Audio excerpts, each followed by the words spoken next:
Very good morning बच्चों, मैं प्रदीप आपका फिर से स्वागत करता हूं आपके अपने चैनल प्रदीप फिजिक्स प्लैनेट में। आज हम आ चुके हैं करंट इलेक्ट्रिसिटी के पार्ट 13 में। क्लास 12 का ये लेक्चर जो चल रहा है उसमें हम लोग लास्ट टाइम पे बात किए थे कुछ कॉम्बिनेशंस के बारे में।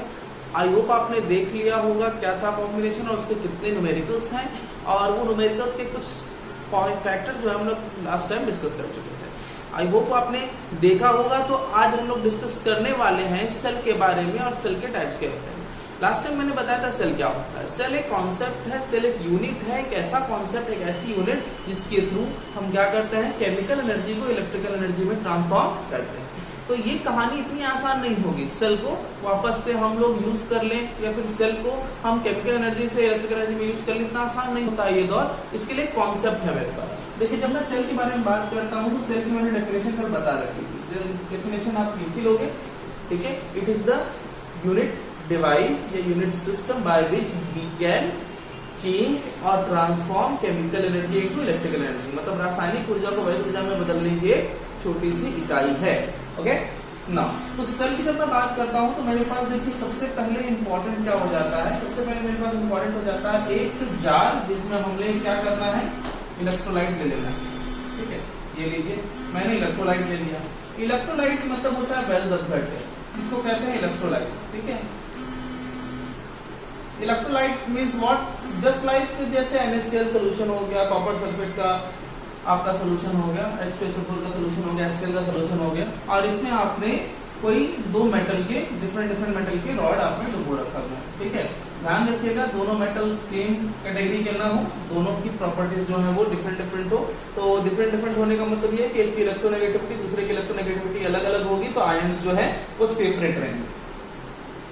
जहां पर आपका एक तरफ पॉजिटिव वाले आ जाते हैं उसको हम अपने नाम एक दे देते हैं, और दूसरा वाला जहां पर नेगेटिव वाले आ जाते हैं उसको हमने नाम दे दिया कैथोड।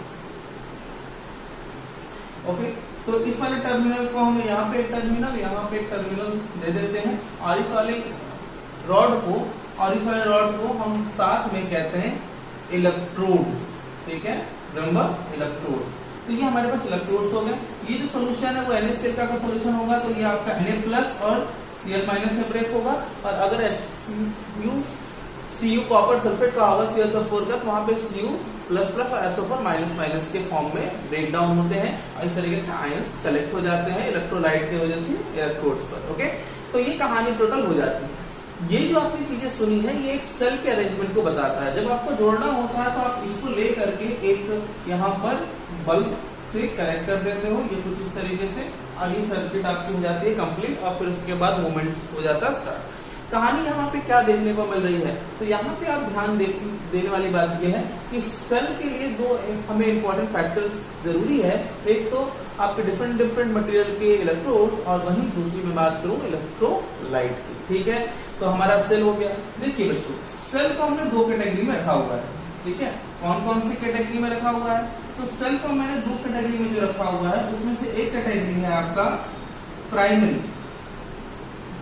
Primary cell. ठीक है, और दूसरा है सेकेंडरी मतलब होता है द्वितीयक।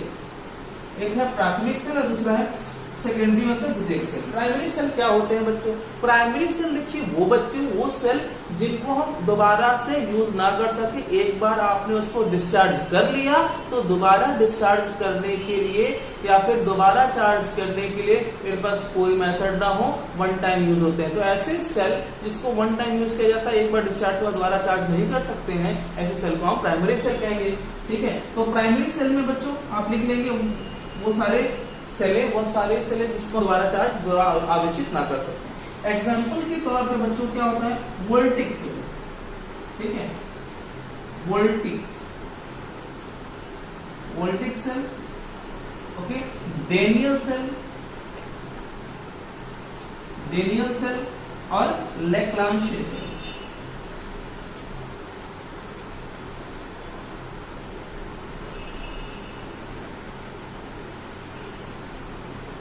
ठीक है, लेक्लांशिया सेल। तो बच्चों जो लोग को बच्चों ये नहीं दिख रहा है मैं बता दूं,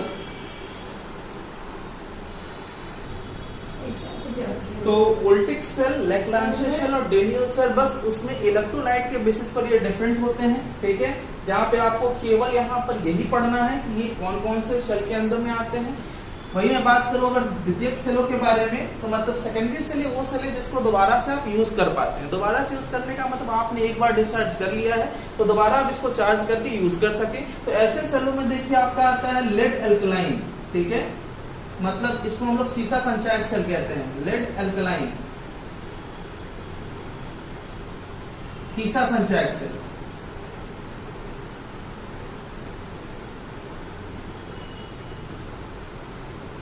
ठीक है, और भी है सेल लेकिन ये सबसे ज्यादा यूज होता है, ठीक है। अल्कलाइन सेल अलग से यूज होता है, ये सीसा संचायक सेल। इसमें आपका इलेक्ट्रोलाइट के तौर पे हम लेड के इलेक्ट्रोलाइट यूज करते हैं। तो इस तरीके से आपने सेल को दो अलग अलग क्राइटेरिया में रख दिया है। मैं अगर बात करूं सेल के डिपेंडेंस की, तो सेल किन फैक्टर पे डिपेंड करता है ये भी देख लीजिए फटाफट से, ठीक है। नोट पॉइंट में जो सेल का अपना क्षमता होता है, मतलब अपनी एबिलिटी होती है, वो किन पर डिपेंड करती है? एक इलेक्ट्रोलाइट पर,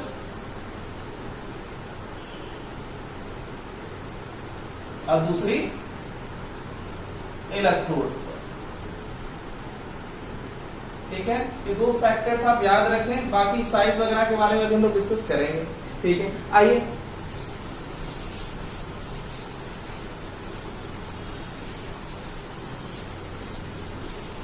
नेक्स्ट है आपका ईएमएफ, मतलब वैद्युत वाहक बल, इलेक्ट्रोमोटिव फोर्स।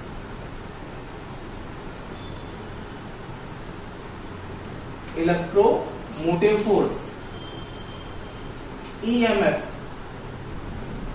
क्या होता है? ईएमएफ पहले इस पर थोड़ा बात कर लिया जाए।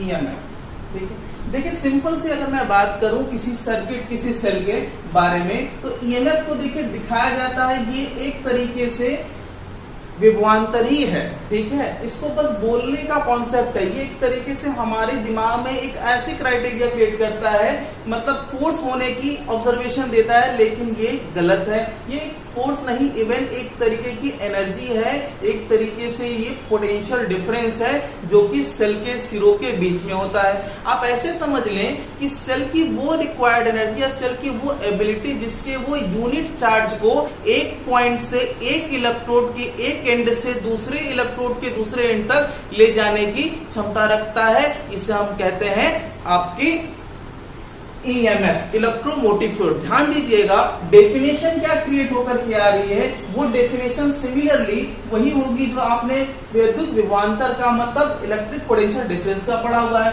This means what? This means W by Q not, या फिर क्यू बोल सकते हैं इसको। मतलब क्या परिभाषा निकल के आई? किसी सेल के सिरों के बीच में यूनिट चार्ज को एक एंड से दूसरे एंड तक ले जाने के लिए आवश्यक कार्य या फिर आवश्यक ऊर्जा उन सिरों के मध्य वैद्युत वाहक बल कहलाता है, इलेक्ट्रोमोटिव फोर्स कहलाता है। इलेक्ट्रोमोटिव फोर्स की कहानी बस इतनी सी है कि ये क्षमता सेल के अंदर निहित होती है और ये विभवांतर को नियत रख करके धारा को भी नियत रखता है, ताकि सेलों के सिरों के बीच में धारा की कंसिस्टेंसी बनी रहे। ध्यान दीजिएगा इस बात को। क्या समझ में आया? तो यहाँ पे आपको इसकी यूनिट क्या मिलेगी? इसकी यूनिट भी वही मिलेगी बच्चों जो आपने पहले पढ़ा हुआ है, मतलब इसकी यूनिट हो जाएगी जूल पर कूलम, या फिर सिंपली अगर आप इसको कह सकते हैं तो कह सकते हैं वोल्ट, ठीक है, जो कि इसकी ऐसा यूनिट भी होगी। सिमिलरली मैं इसकी डायमेंशन के बारे में बात करूं तो डायमेंशन आप सिमिलरली पढ़े होंगे, वही आप रिपीट कर सकते हैं। अब जब मैं इलेक्ट्रोमोटिव फोर्स के बारे में बात करता हूं तो ये किस पर डिपेंड करता है, तो मैं बता दूं, ये प्लेट के एरिया पर, प्लेट के साइज पर और प्लेट के आकार वगैरह पर, क्षेत्रफल पर नहीं डिपेंड करता, ठीक है। ये इस पर मतलब ईएमएफ इस पर डिपेंड नहीं करता। तो किस पर डिपेंड करता है? अभी थोड़ी देर पहले मैंने पढ़ा था, ये किस पर डिपेंड करता है? एग्जैक्टली थोड़ी देर पहले जो मैंने पढ़ा था वो था इलेक्ट्रोलाइट की नेचर। इलेक्ट्रोलाइट का नेचर कैसा है, ठीक है, इसके नेचर पर डिपेंड करता है, ठीक है। और साथ ही साथ ये डिपेंड करता है आपके इलेक्ट्रोड के भी नेचर पर डिपेंड करता है। तो ये बात हो गई कि ये इलेक्ट्रोलाइट के नेचर पर और आपके इलेक्ट्रोड के नेचर पर डिपेंड करता है क्या, ईएमएफ। Okay fine. तो अब हम जब इलेक्ट्रोमोटिव फोर्स के बारे में पढ़ लेते हैं तो हमारे जहन में अब आता है कि क्या आप बताइए कि पोटेंशियल डिफरेंस का क्या कहानी है, क्या है। ठीक है, आइए थोड़ा समझने का प्रयास करें। तो ईएमएफ तो वो क्षमता हो गई जैसे आप इस्तेमाल करते हैं, जैसे बाजार से आपने कोई सेल खरीद ली तो सेल पे आपने देखा होगा कुछ प्रिंट होता है और वो प्रिंट मान लीजिए सेल पर लिखा हुआ है 1.5 वोल्ट। तो ध्यान दीजिएगा बच्चों, ये जो 1.5 वोल्ट आपने पढ़ा है ये एग्जैक्टली ईएमएफ को ही रिप्रेजेंट करता है। क्यों? क्योंकि ईएमएफ उसकी मैक्सिमम पोटेंशियल डिफरेंस कह सकते हैं, मैक्सिमम एबिलिटी कह सकते हैं, जिससे वो सर्किट को गवर्न करेगा, चलाएगा, करंट प्रोवाइड करेगा। तो ये आपने जो सेल पर, किसी बैटरी पर, किसी मोबाइल की बैटरी पर जो प्रिंटिंग देखी है वो एक्चुअली सेल का ईएमएफ कहलाती है और वो विभवांतर ही है। ठीक है, ध्यान दीजिए, कंफ्यूज नहीं होना है क्योंकि यही सारे बच्चों को कंफ्यूज करता है। अब मैं बात करने जा रहा हूं टर्मिनल पोटेंशियल डिफरेंस की, टर्मिनल पोटेंशियल डिफरेंस की। इसको हम लोग कहते हैं टर्मिनल पोटेंशियल डिफरेंस को टर्मिनल विभवांतर। ठीक है, टर्मिनल विभवांतर क्या है? टर्मिनल विभवांतर, आइए थोड़ा इस पर फोकस करें। जब मैं किसी इलेक्ट्रिकल सर्किट की बात करता हूं तो इलेक्ट्रिकल सर्किट में अलग अलग जगहों पर रेजिस्टेंस के कारण अलग अलग विभव का पतन होता रहता है और हर सेक्शन में जो विभव का पतन होता रहता है उन्हीं सेक्शन के बीच में इस विभव के अंतर को हम, या उस सेक्शन के बीच में जो विभव का पतन होता है उसी सेक्शन को हमने टर्मिनल विभवांतर नाम दिया है। लेकिन ये तो आपके समझने के लिए था, इसकी डेफिनेशन क्या होगी? तो वैद्युत परिपथ में जो हमारे अलग अलग सेक्शन के बीच में यूनिट चार्ज को एक पॉइंट से दूसरे पॉइंट के बीच में ले जाने के लिए जो एनर्जी चाहिए या फिर जो एनर्जी रिक्वायर्ड होती है उस सेक्शन के बीच में, उसे हम टर्मिनल पोटेंशियल डिफरेंस कहेंगे।